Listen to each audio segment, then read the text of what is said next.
Hello, everybody. Welcome back to another installment of Blackbird Sings. I am Maddy, your gracious host, in collaboration with myself and my platform, which is Sing Song Blackbird. That's SINGSONGBLACKBIRD. And Freedom Revamped. We are bringing you a four-part series. And tier. Unfortunately, this is the last part. But I wanted to go out with a bang and advice that we all can use, and that is how to better be organized in everyday life.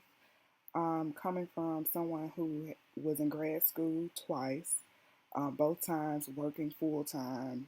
When I got my master's degree, I was actually working two jobs at once. So you can imagine that I needed to be pretty organized, have everything pretty much together in order to successfully complete that degree, and again for my doctorate degree.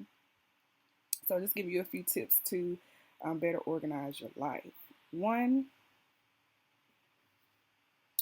write it down. I have planners that can fit in purses. I have big planners, digital planners.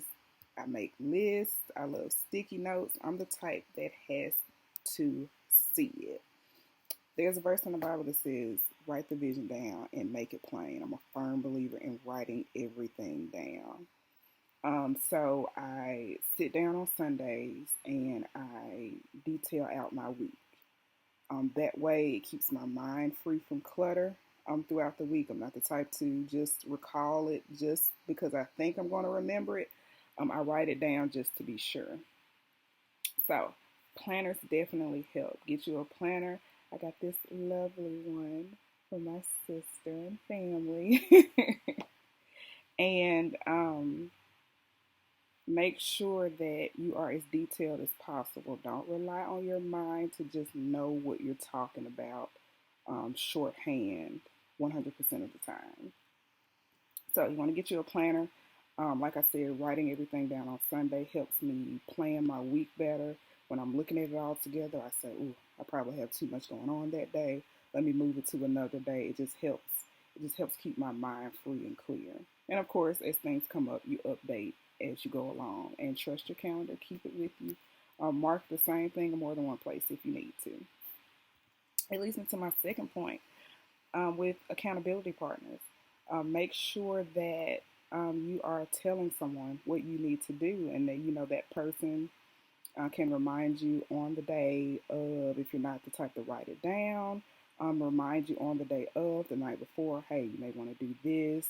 That helps too. Everybody's not, a note taker. Everybody doesn't have, their lifestyle doesn't accommodate carrying a planner or, sitting down, making sure things are ticked off. I don't have any children, so I can imagine that moms, always have to be on their toes, always have to be on the go. They may not have that moment to sit down and plan their week some.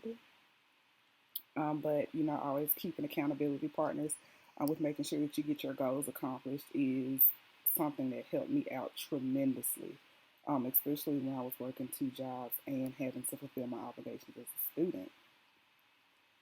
Third tip is to say no if you need to. We all, if you're like me, I'm a person who does not want to disappoint people.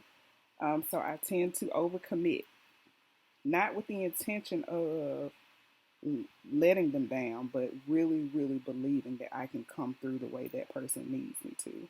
And I'm learning to kind of step back, making sure that I remember that I'm only one person, that I can only do one thing at a time and give it my attention at a time. I only have two hands, and I am limited in what I can do at any given time.